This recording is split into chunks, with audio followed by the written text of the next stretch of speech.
Hello students, welcome to rsagarwal.com. My name is Bhumika Bhardwaj and today we are going to start a new chapter of class 9th, Cell. Cell क्या है? Fundamental unit of life. तो ये पूरा chapter का नाम ये है cell the fundamental and structural unit of life. तो इम्पॉर्टेंट क्वेश्चंस जो कि डायरेक्टली मैंने लिए हैं एनसीईआरटी से, आपकी टेक्स्ट बुक से, उसको आज हम कवर करने वाले हैं। तो ये आप देख रहे होंगे स्टूडेंट्स कि ये एक सेल का डायग्राम है। सेल में भी ये प्लांट सेल का डायग्राम है। आगे प्लांट के अंदर भी सेल होती है, एनिमल्स भी सेल से ही बने हुए होते हैं। अब चाहे वो छोटे ऑर्गेनिजम्स हो, बड़े ऑर्गेनिजम्स हो, किसी भी तरीके के ऑर्गेनिजम्स हो, सब सेल्स से ही बने हुए होते हैं। तो हम इसके क्वेश्चंस पे आ जाते हैं। पहला क्वेश्चन क्या है? Who discover cell and how, कि किसने डिस्कवरी की सेल की और कैसे की। तो ये जो आपको दिखाई दे रहे हैं ये साइंटिस्ट है, इनका नाम क्या है? Robert Hooke. क्या नाम होगा इनका? Robert Hooke. इन्होंने क्या किया था? सेल की डिस्कवरी की थी। मगर एक क्वेश्चन बहुत ज्यादा इंपॉर्टेंट आ जाता है स्टूडेंट्स कि इन्होंने जो सेल को देखा था वो डेड कॉर्क में देखा था। कॉर्क बेसिकली होता क्या है? ब्रांच होती है किसकी? ट्री की, राइट। तो उन्होंने, रॉबर्ट हुक ने डिस्कवरी की थी सेल की। पहली बार सेल इन्होंने ही देखा था, बट इन्होंने डेड सेल देखा था, ठीक है। तो ये चीज कंफ्यूज नहीं होना है। कई बार क्वेश्चन 1 मार्क्स का ये भी आ जाता है कि किसने डिस्कवरी लिविंग सेल की थी, या फिर फर्स्ट टाइम किसने सेल को देखा था जो कि लिविंग था। तो वो थे एंटोन वॉन ल्यूनहुक। उन्होंने किसके अंदर देखा था? स्पर्म सेल्स के अंदर इसको देखा था कि सेल कैसे होते हैं। और उन्होंने डिफरेंट टाइप के स्पर्म्स को आइडेंटिफाई किया कि रैबिट का कौन सा होगा, डॉग का कौन सा होगा। तो उन्होंने लिविंग सेल्स के अंदर की थी। मगर ये जो फोटो है ये रॉबर्ट हुक का है। इन्होंने पहली बार डिस्कवरी की थी सेल की जो कि डेड कॉर्क के अंदर थी, राइट। आगे बढ़ जाते हैं। Robert Hooke discovered the cell in 1665। ये याद रखना है कि कौन से सन में इन्होंने डिस्कवरी की थी। तो that is 1665। He discovered cells while examining a thin slice of bottle cork under the primitive microscope. Primitive microscope का क्या मतलब हुआ स्टूडेंट्स? की प्रिमिटिव मतलब कोई चीज बहुत पुरानी है, प्री मतलब प्रिमिटिव मतलब कोई चीज बहुत ज्यादा पुरानी है। तो उस टाइम पे माइक्रोस्कोप, इलेक्ट्रॉन माइक्रोस्कोप नहीं आया था। तो इन्हीं के ही द्वारा जो माइक्रोस्कोप बनाया गया था उसी में इन्होंने बॉटल कॉर्क की एक सेल थी जो कि ट्री की ब्रांच से थी, उन्होंने इसमें सेल को देखा था। और जब इन्होंने माइक्रोस्कोप के अंदर उसकी स्टडी की तो उन्होंने देखा कि हनी कॉम्ब जैसा स्ट्रक्चर, जैसे मधुमक्खी का छत्ता होता है ना, वैसा ही स्ट्रक्चर इनको दिखाई दिया। और वो छोटे जो एक टाइनी पार्टिकल से या रूम्स इन्होंने उनको बोला था। जैसे हम देखते हैं, हम किसका, जो मधुमक्खी का छत्ता देखते हैं तो उसके अंदर छोटे से पोर्स जैसे हमको टाइनी रूम्स जैसे स्ट्रक्चर, कंपार्टमेंट जैसे दिखाई देते हैं। उसी कंपार्टमेंट स्ट्रक्चर्स को इन्होंने नाम दे दिया था सेल्स का, ठीक है। तो इन्होंने क्या की थी? डिस्कवरर ऑफ सेल कौन थे? वो थे रॉबर्ट हुक। 1665 में इन्होंने डिस्कवरी की थी। इनकी एक बुक भी पब्लिश्ड हुई थी 1665 में ही। उन्होंने इसका नाम क्या दिया था? माइक्रोग्राफिया। ये क्वेश्चन अब कई बार आने लग गया है एग्जाम्स में कि बुक का नाम क्या है रॉबर्ट हुक का, तो नाम था माइक्रोग्राफिया। आगे बढ़ जाते हैं। क्वेश्चन नंबर 2 है, why is the cell called the structural and fundamental unit of life. जैसा कि मैंने बताया कि सेल का चैप्टर का नाम ही पूरा स्ट्रक्चर और फंडामेंटल यूनिट ऑफ लाइफ है। तो यही क्वेश्चन पूछा जा रहा है कि आखिर सेल को फंडामेंटल यूनिट, स्ट्रक्चरल यूनिट क्यों कहा जाता है।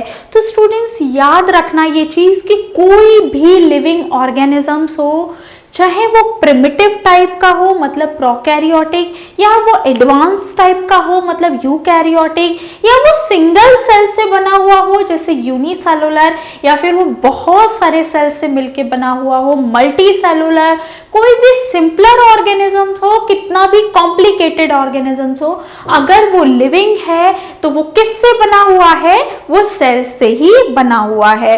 अब अगर कोई चीज सेल से बनी हुई है तो ये फंडामेंटल फीचर तो हो ही गया लिविंग बीइंग्स का। अब सारी की सारी मेटाबॉलिक एक्टिविटीज किसके अंदर होती हैं स्टूडेंट्स, तो वो सेल के ही अंदर होती हैं। जितनी भी मेटाबॉलिक रिएक्शंस होंगी, चाहे वो कैटाबॉलिक हो चाहे वो एनाबॉलिक हो, कोई चीज सिंथेसिस हो रही हो या किसी चीज का ब्रेक डाउन हो रहा हो, तो सारी की सारी चीजें सेल के ही अंदर आ जाती हैं। हर एक बायोकेमिकल रिएक्शंस किसके अंदर हो रही होती है, सेल के अंदर हो रही होती है। इसी कारण से इसको फंडामेंटल और स्ट्रक्चरल यूनिट ऑफ लाइफ कहा गया है। देख लेते हैं आंसर। सेल को स्ट्रक्चरल यूनिट ऑफ लाइफ इसलिए कहा गया है क्योंकि हर एक ऑर्गेनिज्म किससे बना हुआ है, किससे कंपोज्ड है, तो वो सेल से है। और हर एक सेल क्या बेसिक फंक्शंस जैसे कि लाइफ प्रोसेसेस होती हैं उनको परफॉर्म करती है for our better survival. So they can perform fundamental functions. Fundamental functions कौन से होते हैं, जैसे कि लाइफ प्रोसेस हम कौन सी होती हैं, न्यूट्रिशन हो सकता है कि खाना हम किस तरीके से ले रहे हैं, क्या हमारा मीडियम होगा, क्या मोड होगा न्यूट्रिशन लेने का, रेस्पिरेशन की फूड लिया है उसका ब्रेक डाउन कैसे होगा, और फिर एनर्जी रिलीज होगी, और रिप्रोडक्शन की किस तरीके से प्रोडक्शन हो रहा है न्यू यंग वंस का from the existing ones from the parents, उसको हम बोलते हैं रिप्रोडक्शन।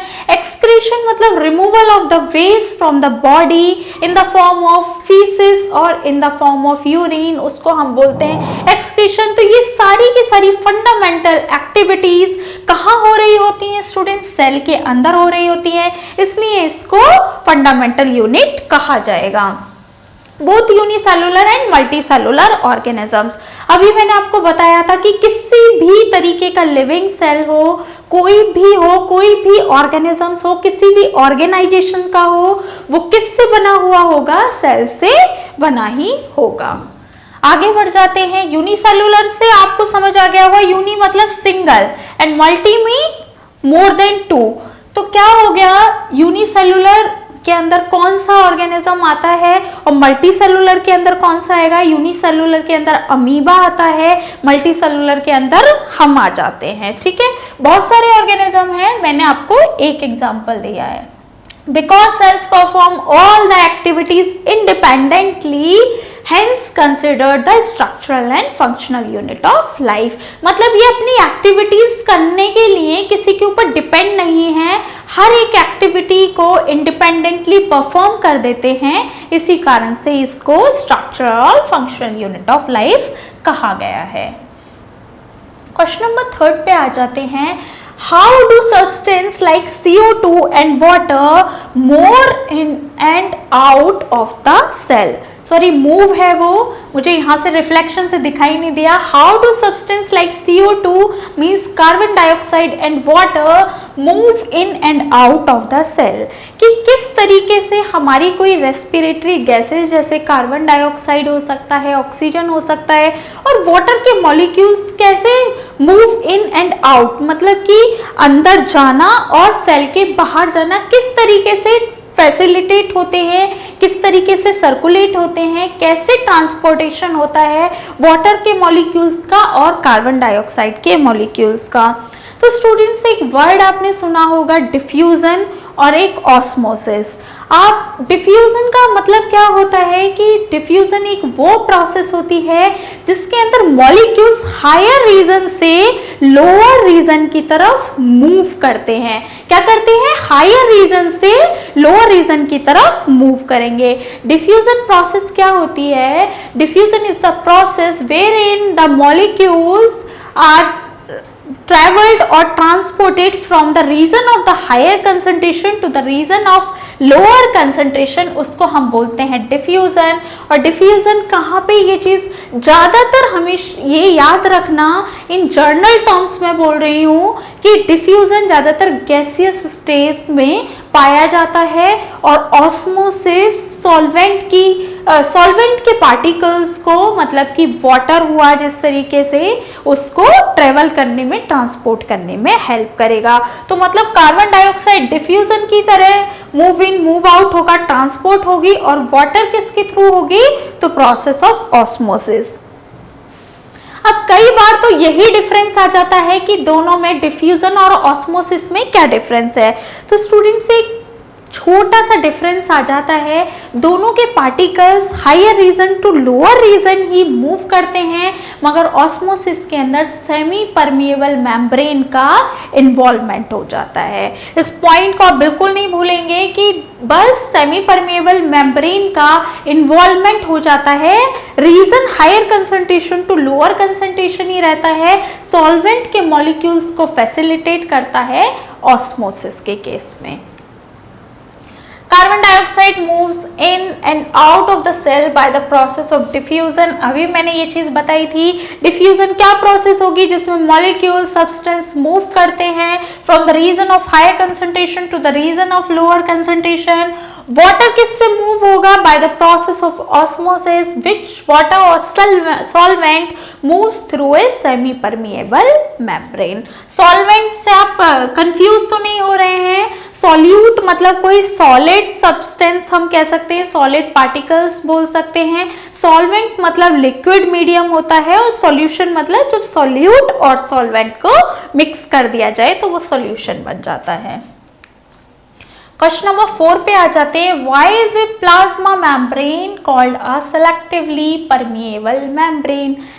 प्लाज्मा मेम्ब्रेन को सेल मेम्ब्रेन भी बोला जाता है। अब क्वेश्चन क्या कह रहा है कि प्लाज्मा मेम्ब्रेन को सेलेक्टिवली परमिएबल मेम्ब्रेन क्यों कहा जाता है। अब ये जो सेलेक्टिवली वर्ड देख रहे हो ना आप, सेलेक्टिवली, अच्छा सिलेक्शन किस चीज का होता है, सिलेक्शन किस चीज का होगा।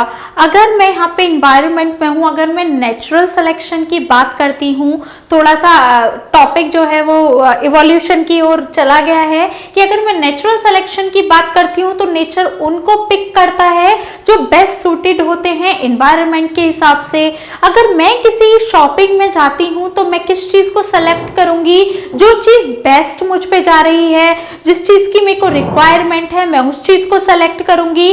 तो सिलेक्शन वर्ड जो आ जाता है स्टूडेंट्स, वो समझ आ गया कि जो चीज हमको यूज होगी, जो बेटर फिट हो रही होगी हमारी रिक्वायरमेंट के हिसाब से, उसको हम पिक कर लेते हैं, उसको हम सेलेक्ट कर लेते हैं। तो प्लाज्मा मेम्ब्रेन को सेलेक्टिवली परमिएबल मेम्ब्रेन क्यों कहा जाता है, क्योंकि जो मॉलिक्यूल्स उससे पास हो रहे होते हैं उसमें से क्या होता है स्टूडेंट्स, की जो सेलेक्टिवली चीजों को, जो न्यूट्रिएंट्स, जो मिनरल्स, जो सॉल्यूट्स या सॉल्वेंट इससे पास हो रहा होता है, वो क्या चीज कर लेती है, वो पिक कर लेती है जो भी यूजफुल होते हैं उसके लिए। देख लेते हैं एक बार इसका answer. Plasma membrane is also called selectively permeable membrane because it allows the movement of only selective molecules across them. और वो सेलेक्टिव मॉलिक्यूल्स कौन से होते हैं, जो यूजफुल न्यूट्रिएंट्स होंगे, यूजफुल मिनरल्स होंगे। ये प्लाज्मा मेम्ब्रेन का स्ट्रक्चर है। इसमें अब आपको एक चीज और समझ आ गई होगी यहाँ से, अगर मैं बात करूं कि अगर आपसे कोई क्वेश्चन ये चीज पूछ लेता है कि प्लाज्मा मेम्ब्रेन बनी हुई किससे होती है, तो प्रोटीन्स और लिपिड्स का कॉम्पोजिशन होता है प्लाज्मा मेम्ब्रेन के अंदर। ठीक है, ये जो डायग्राम है ये हम आगे पढ़ेंगे। बेसिकली फ्लूइड मोज़ेक मॉडल है एक, जिसके अंदर बाई लेयर की किस तरीके से लिपिड की 2 लेयर होती हैं और प्रोटीन की 1 लेयर होती है। इस मॉडल को हम आगे एक्सप्लेन करेंगे। ठीक है, अभी आपको ये चीज याद रखनी है कि प्लाज्मा मेम्ब्रेन इस तरीके की दिखाई देगी, कॉम्पोजिशन प्रोटीन्स और लिपिड्स का होगा। क्वेश्चन नंबर 5 पे आ जाते हैं। Can you name the 2 organelles we have studied that contain their own genetic material। सबसे पहले तो जेनेटिक मटेरियल क्या हो जाता है ये हम देख लेते हैं। तो स्टूडेंट जेनेटिक मतलब रिलेटेड टू, इस वर्ड्स को तोड़ देते हैं। जेनेटिक मतलब जीन और मटेरियल किसी चीज, कोई चीज सब्सटेंस। तो जेनेटिक मटेरियल कौन कौन से होते हैं? डीएनए, सभी ने नाम सुना होगा, डीएनए और आरएनए, ये जेनेटिक मटेरियल होते हैं। हमारे अंदर डीएनए होता है, deoxy ribonucleic acid and ribonucleic acid, ये क्या होते हैं? जेनेटिक मटेरियल होते हैं। अब क्वेश्चन क्या कह रहा है कि क्या आप 2 ऑर्गेनेल्स का नाम बताएंगे जिनके पास अपना खुद का जेनेटिक मटेरियल होगा। तो ये देखो कितनी ब्यूटीफुल स्लाइड है ये आपको ग्रीन कलर का जो दिखाई दे रहा है ये क्या है स्टूडेंट्स? ये है क्लोरोप्लास्ट। और ग्रीन क्यों है? क्योंकि इसके अंदर क्या प्रेजेंट है? क्लोरोफिल पिगमेंट प्रेजेंट है। भाई क्लोरोप्लास्ट ही तो वो साइट है ना जहां पे क्लोरोफिल पिगमेंट प्रेजेंट होता है, तो ये ग्रीन कलर का दिखेगा due to the predominance colour of chlorophyll. और ये आपको जो दिखाई दे रहा है कुछ पर्पल पिंकिश कलर का, ये क्या है स्टूडेंट्स? ये है माइटोकॉन्ड्रिया। तो माइटोकॉन्ड्रिया और क्लोरोप्लास्ट ये वो 2 ऑर्गेनेल हैं जिनका खुद का जेनेटिक मटेरियल होता है। अब जेनेटिक मटेरियल अपना होने की क्या एक इंपॉर्टेंस है? बाकी के ऑर्गेनेल के अंदर अपना जेनेटिक मटेरियल क्यों नहीं होता? और फिर अगर इनके अंदर होता है तो ये दूसरों से अलग कैसे हैं बाकी के ऑर्गेनेल से? तो स्टूडेंट्स ये सेल्फ डुप्लीकेटिंग ऑर्गेनेल है। अपना जेनेटिक मटेरियल होगा तो ये ऑर्गेनेल्स, ये सेल्स क्या करेंगी? खुद से रेप्लिकेशंस कर सकती हैं। इसीलिए ये दोनों के दोनों ऑर्गेनेल ज्यादा बेसिकली हम बात करें तो दोनों के दोनों ऑर्गेनेल को हम ज्यादा इंपॉर्टेंस दे सकते हैं। क्यों? क्योंकि इनके पास अपना जेनेटिक मटेरियल होता है। इसके कारण से ये चीज क्या कर सकते हैं? अपने आप को सेल्फ डुप्लीकेटिंग कर सकते हैं, अपने आप को डुप्लीकेट कर सकते हैं। सेमी ऑटोनोमस भी इनका बिहेवियर होता है। आंसर देख लेते हैं। The 2 organelles which contain their genetic materials are mitochondria and chloroplast। Mitochondria के बारे में मैं कुछ और एक चीज बता देती हूँ आपको कि यहाँ पे क्या होता है, एटीपी की फॉर्म में power house of the cell बोला जाता है इसको, पावर हाउस बोला जाता है सेल का। क्यों बोला जाता है? क्योंकि यहाँ पे एनर्जी जेनरेट होती है इन the form of ATP. Chloroplast का कलर क्यों ग्रीन होता है? क्योंकि इसके अंदर प्रेजेंस होती है क्लोरोफिल पिगमेंट की। यहाँ तक आपको बात समझ आई? तो आज की क्लास में हमने सेल के बारे में पढ़ा कि सेल की डिस्कवरी किसने की थी। रॉबर्ट हुक थे वो पर्सन, वो साइंटिस्ट जिन्होंने सेल की डिस्कवरी की थी, मगर डेड सेल के अंदर की थी। लिविंग सेल के अंदर एंटोन फॉन ल्यूवेनहुक वो साइंटिस्ट थे जिन्होंने स्पर्म के अंदर मूवेबल लिविंग सेल्स को ऑब्जर्व किया था। बाकी आज हमने कुछ सेमी परमिएबल मेम्ब्रेन मतलब प्लाज्मा मेम्ब्रेन के बारे में पढ़ा है और कि लिपिड्स और प्रोटीन से उसका कॉम्पोजिशन हुआ है। बाकी के आने वाली इसमें वीडियो में हम आगे के क्वेश्चंस को सॉल्व करेंगे जो पूरी तरीके से रिलेटेड होंगे आपकी एनसीईआरटी से। और साइड में मैं एक क्वेश्चन से 2-3 क्वेश्चन निकाल ही लेती हूँ आपको एक्सप्लेन करने के लिए। तो आई होप कि आपको जो मेरा पढ़ाया हुआ है वो बेटर समझ आ रहा होगा। बाकी thank you so much for watching my video. Please like, share and subscribe our channel. Thank you so much.